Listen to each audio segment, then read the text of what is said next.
in this business. So how do entrepreneurs handle that question? I'll start with you, Gary. Well, I think businesses start for two reasons. It's either make money or fulfill a purpose. And I think at some point, when it's not just about making money anymore, in order to inspire people to want to follow you, it has to be about purpose. And so companies start because they have a passion, a product that makes profits. And then they want to inspire the people that they start to hire and bring around them by determining their personal purpose and making sure that the company helps them achieve that purpose. And purpose comes from three areas. It comes from your past, your present, and your future.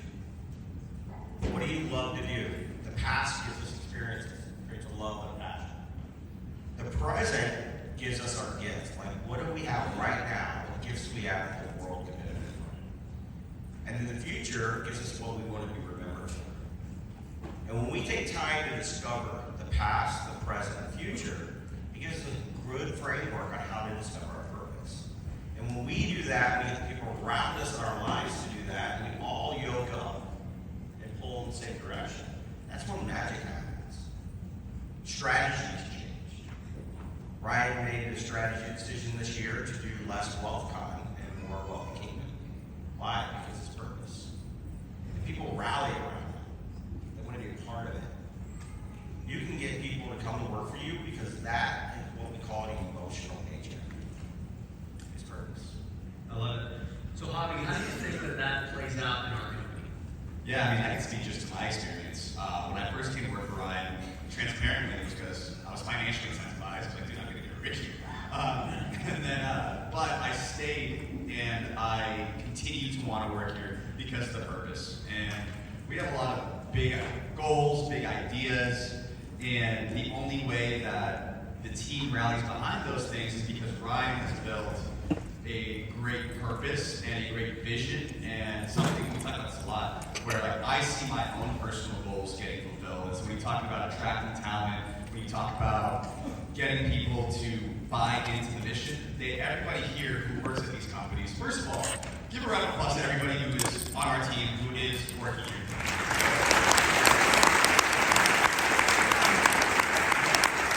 Everybody, by the way, everybody who is working this event, they actually all have other jobs within the company as well. So the people who are doing check-in, they're like our media buyers, they're our admins, so make sure to go say hi to them as well. But the reason why they're willing to work the weekends, the reason why everybody's able to rally around it is because of purpose.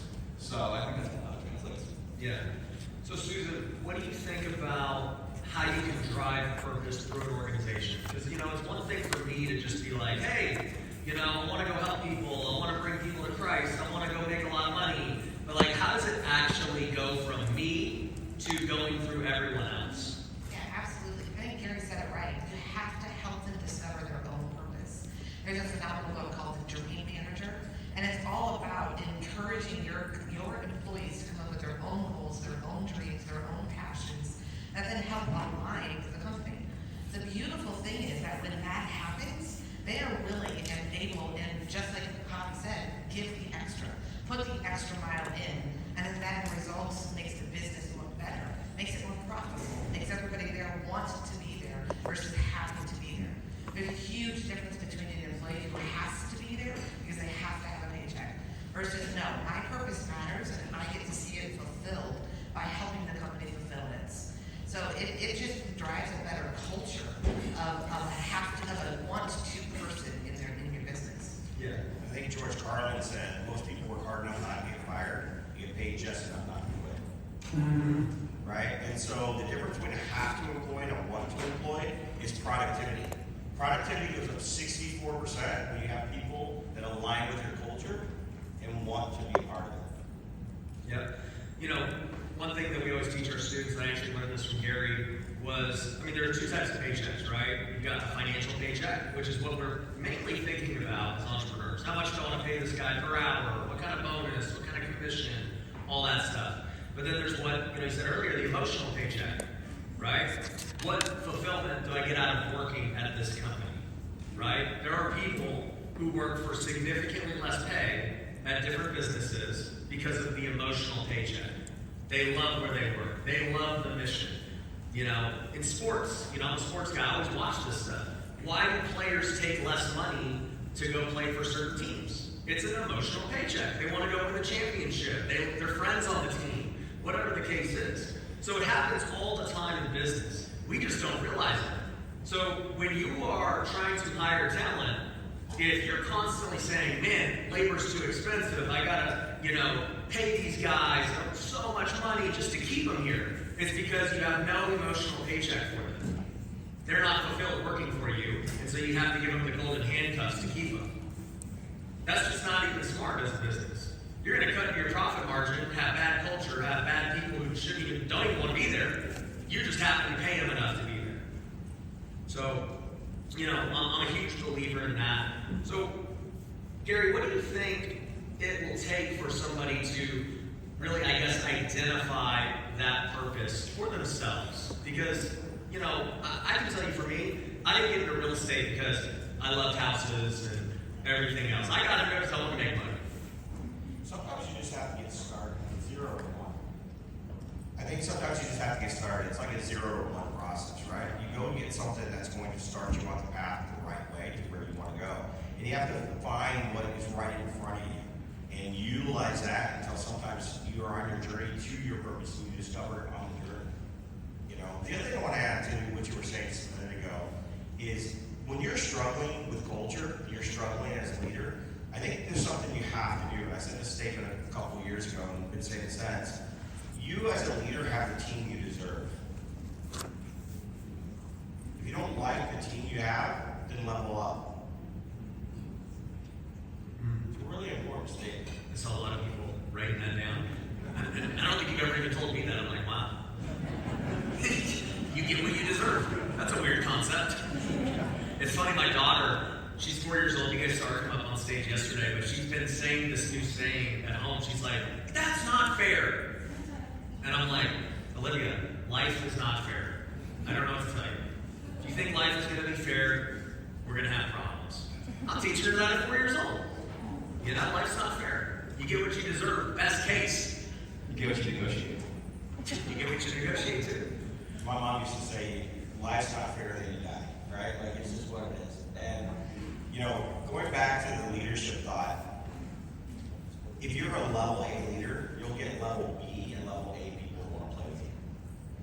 But if you're a level B leader, you're going to get C, B, and F people that want to play with you. Level B people don't want a level skill B. They don't want to work for a level B. Yeah. Right? You have to be a level A leader if you're going to attract top talent. And the other thing I always talk about is like, don't be afraid to pay for great talent. You know, if you have a $100 million a year business and you want it to be a $500 million a year business, go get a $500 million a year COO. Help you get there. Right? Some of us make the mistake of like bringing up our MVP and thinking that they're going to be the one that gets us to the next level. Where really you have to bring someone in who's been there before, or at least get them coached by someone. Right? I think that's important as well. One of the things I have philosophy on is I don't really set a pay scale for people that I want to hire. I usually ask them to tell me what they think they're worth. You tell me you want to make $1 million a year, I'll hire you tomorrow. But I'm not evaluating you 6 months, 12 months from now. I'm evaluating you in 1 week. If you can't show me in 1 week how you can make me $10 million, we're going to end that relationship. If you want to make $8.50 an hour, I might never, ever review you, to be honest with you. But if you want to make a large amount of money, great, because that means you're going to 10x what I'm going to invest.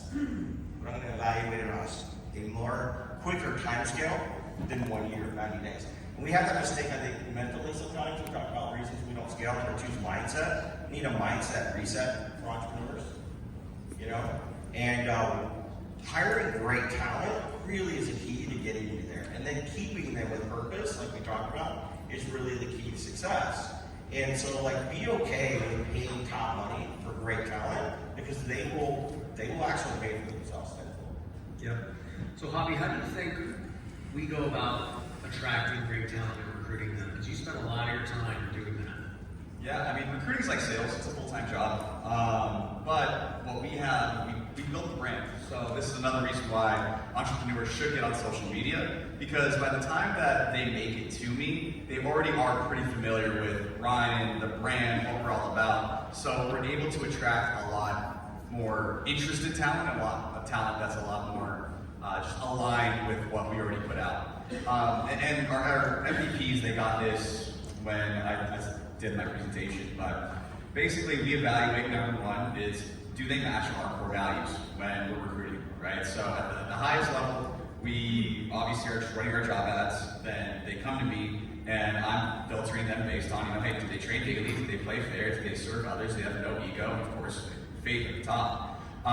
And in order to make sure that they have those things, I'm asking certain types of questions to make sure that aligns with what our core values are. After that, we have some sort of skills assessment, and that's saved us so much time. I think a lot of entrepreneurs, you hire your sister-in-law, your best friend, and you don't know that they can actually do the job. So if I can give one piece of advice for everybody in the room, have some sort of skills assessment.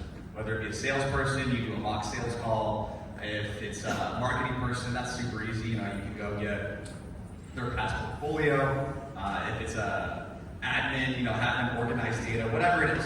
But make sure that you're doing some sort of skills assessment, so that way they can actually do the job. And then when you bring them on, we put them on a really tight leash. One of the favorite things that I think about is micromanagement and good leadership look very similar in the first few weeks that you hire somebody, right? When people have this mindset of, they're micromanaging me, it's because you didn't do a good job onboarding them in the very beginning, and now after a month or whatever, you have to come back and course correct, and now it's micromanagement. But if you would have came in and onboarded them properly, then you're gonna have a way better employee than you would have previously.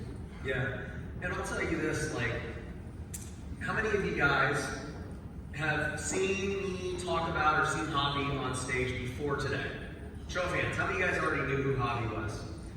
All right, that's a decent amount of people. Nice. There we go. Go follow him. Yeah, hotshot_on Instagram, guys. Yeah, but the reason you guys have seen him is because I'm constantly trying to put my leaders out there and empower them and give them autonomy and give them exposure. Because guess what? If I'm trying to recruit somebody, I want to transmit my authority to Javi and everyone else. So that when they get on the phone with him, they're like, bro, I've seen you, I know what you're doing, I'm ready to go. So that I'm not the guy who has to always be the authority. And so I think one thing you guys got to do is do a really good job of just pushing your authority to other people as well.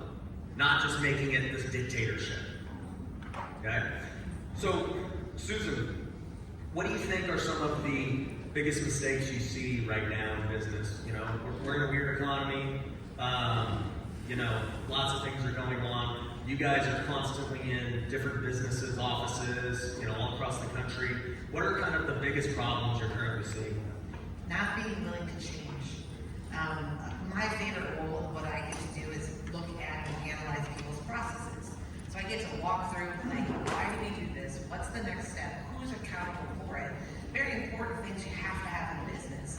And the last week we were with the team, and it's this process goes through 5 different people's approvals. It takes this long to get done.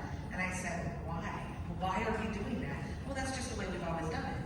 Okay, well, that's going to be the death of your business if you're not willing to adapt and change. So we have to analyze what we do, why we do it, who's responsible, and then measure it. If we're not measuring the success of our processes, then we're going to fail. And if we're not then willing to change because that process isn't performing the way we want, then we're not going to be able to succeed. We have to be willing to change. What about you, Gary? What are you seeing in these meetings? Poor leadership. I'm seeing a lot of poor leadership right now. People were successful over the last many years, 5 years, because the economy allowed them to be successful. And the arrogance of that success is playing a big role right now, and not allowing them to be humble enough to see their mistakes and how they need to adjust to lead their teams properly. And so they're losing good talent. The last 3 years, the Great Resignation showed itself. People left in droves, and people quit people. They don't quit businesses. And so between people and processes, that's what drives productivity. It's the 3 Ps.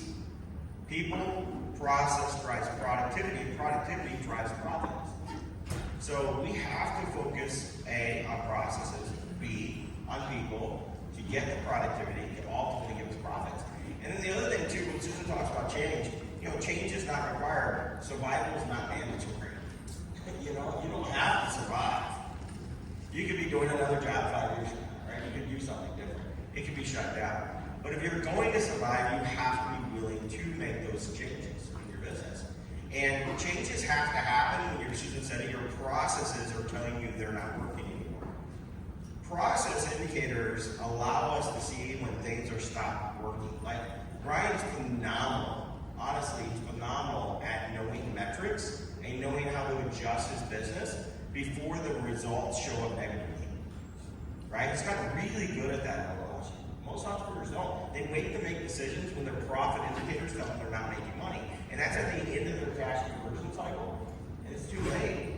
Some of you guys have a 6-month cash conversion cycle. So if you don't make the change in your process till the end of the 6 months, guess what happens? Now you have 6 more months of bad season to get back to making money. You may not make it through. So that's it. The other thing I think is that the difference, I'm going to kind of spin the question a little bit. Successful entrepreneurs, people that are succeeding right now, that are very successful, Ryan included, Javier included in this, successful people, they have 2 things that are common with them. The first thing is they say words like, I get to. I get to learn. I get to lose. I get to win. Instead of saying life sucks, they go, I get to. They're grateful. They're grateful for the good and the bad. The second thing that I see a lot of times with successful entrepreneurs is they ask questions. One of the things you know Ryan for is his podcast. Why? Because he asks great questions. And he asks great questions because it allows him to learn. And then these things are mindset, right? They say, I get to, they stay grateful, and then ask questions because statements close the mind, questions open the mind. So they're always opening their mind to ways of improving, which leads to innovation. And that leads to change. Yeah, if you guys know, we had worship and everything this morning, but later on today, I'll ask you guys, go read James chapter 1. James chapter 1, it talks about how we should rejoice in all of our trials, because if we rejoice in our trials, we're going to develop perseverance, and through perseverance, we're going to become mature and complete. And so, trials are what make us who we are as entrepreneurs. You don't just wake up out of bed and all of a sudden you're a great entrepreneur. You know how to handle people and problems. I only know how to do what I do because I've failed so many times. I've had to deal with way bigger problems than most people. And that's what it comes to when you're in business and, everything else. So I would say, to leave them with Javi, when you're going through making a change, it's never easy for employees, because maybe I see the vision. I can totally see where this is going. I've done this a million times, but they don't. And I can tell you, no employee likes change. They are creatures of habit. So how do you get people on board? I think it's transparency. I think one thing that we've made mistakes of in the past is not having a clear line of communication. Right? Ryan communicates to me, and then maybe I drop the ball, or we just never say why we're making the change. Right? So previously, Ryan gives me the vision, I see it, and then maybe I'll give breadcrumbs to the team, because sometimes I don't think that they need to hear everything. And that's been a mistake on my end, right? We're just saying, hey, this is a test. We will continue to iterate. We are going to continue to change and expect it. And once we made that change, we're hey, we are going to continue to iterate, and this will not be the last time that we pivot. We're probably going to pivot 10 more times before we even get to the answer. Then once we find the answer, Ryan's going to keep on testing, because that's what he likes to do. And once they got that in their mind, it became a lot more of a collaborative process, and then that's how you get the buy-in. So I guess to leave them with that, over-communicate, let the team know that they are involved in the process, and they get the feedback from the team too. Even if you don't use the feedback, at least they feel heard, so that way you can move on and they feel like they're involved in the business. Yeah, I was going to mention that, so I'm glad you did. But we encourage feedback. and honesty and everything else. I'm like, how is this change going? What are the prospects saying? What are the leads saying? How's the quality? And then they'll say certain things, and I'll give feedback to their feedback. Like, okay, well, let me know how the next 10 go, the next 20 go. And now they feel like they're part of this process because it affects their future too. So collaboration is key. I want to add this too, Ryan. You understand as a leader of an organization, there are moments of inspiration for everybody. Leaders get inspired when they create vision. Employees get inspired when they see the result. And so it's really important because as leaders, we're never more excited than when we create the vision. And then we get there, we get the results, and we're like, and? Like, yeah, that's what we expected. I've seen Ryan going, and? Like, yeah, we were supposed to do this, right? But the employees are like, yeah, we actually did it. They're high-fiving each other. They want you to celebrate. So if you want them to celebrate when you create the vision, help them celebrate when they get the results. Yeah, I gotta figure out that. But anyways, give it up for Gary, Susan, and Bobby.